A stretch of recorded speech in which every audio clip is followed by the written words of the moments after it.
दोस्तों, इस चैनल में मैं आपको बताऊंगा कि जो जीके ट्रिक से याद नहीं किया जा सकता है उसे आप कैसे याद कर सकते हैं।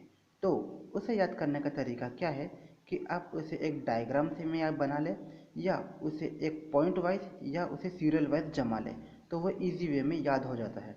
जीके में सबसे पहले क्या होता है कि हिस्ट्री होती है, और हिस्ट्री के अंदर सबसे पहला पॉइंट ही बनता है वेद। और वेद से रिलेटेड कुछ ना कुछ क्वेश्चन कॉम्पिटिटिव एग्जाम में आते ही हैं। तो उन पॉइंट को समझने के लिए क्या है कि मैंने एक डायग्राम तैयार किया है जिससे आप उन सभी पॉइंट को इजी वे में समझ सकते हैं। तो सबसे पहले क्या है कि वेद। वेद क्या है? हमारा धर्म ग्रंथ है, जो कि सर्व प्राचीन धर्म ग्रंथ है। और इसके रचयिता कौन होते हैं? वेद के रचयिता होते हैं महर्षि कृष्ण द्वैपायन वेद व्यास।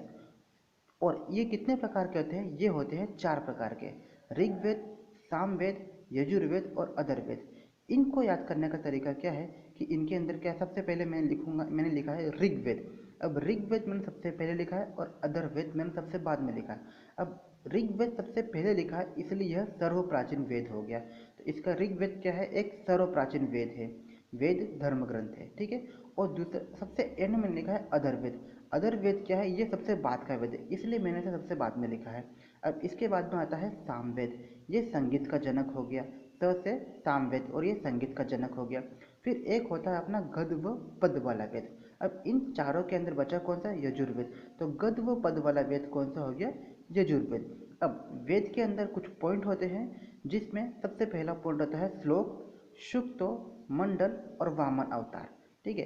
वेद के अंदर जो ऋग्वेद है उसके पॉइंट है, उस पॉइंट के अंदर श्लोक में है तो है कुल कितने श्लोक दिए गए हैं? 10,462। ऋग्वेद के अंदर श्लोकों की संख्या कितनी है? 10,462। और ऋग्वेद में सूक्त होते हैं, इसकी संख्या कितनी है? 1,028। ऋग्वेद में मंडलों की संख्या कितनी होती है? वो होती है 10। और ऋग्वेद के अंदर वामन अवतार के 3 पगों का आख्यान वर्णन नहीं मिलता है, तो मैंने इसे शॉर्ट फॉर्म में कैसे लिखा है? वामन अवतार। तो ऋग्वेद के अंदर ये 4 पॉइंट है, तो श्लोक, सुक्तो, मंडल और वामन अवतार के 3 पग, ये इनके 4 पॉइंट है ऋग्वेद के। अब इन 4 पॉइंट के अंदर क्या है कि श्लोक के अंदर दिया हुआ है इंद्र और अग्नि के बारे में।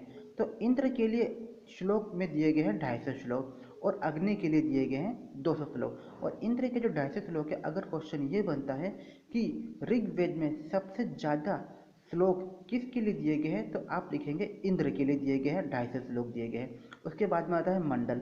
ऋग्वेद में मंडल कितने होते हैं? 10। मंडलों की संख्या कितनी होती है? 10।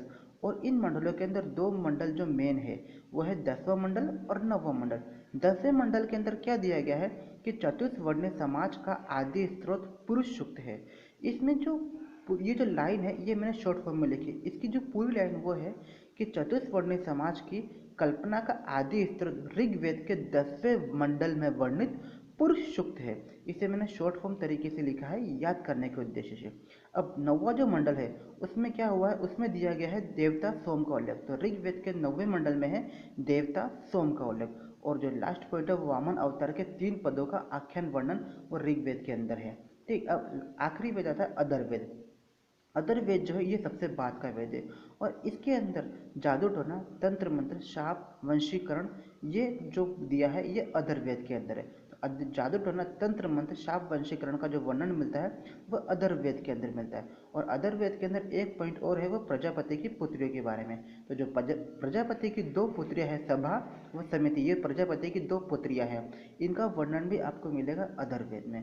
तो दोस्तों देखा, जैसा कि आपने देखा कि वेद के बारे में जो पूरी जानकारी है, जो अपने एक जीके के अंदर कॉम्पिटिटिव एग्जाम की तैयारी के लिए जो अपन याद करते हैं, वो एक डायग्राम में मैंने ऐसे बना दी है।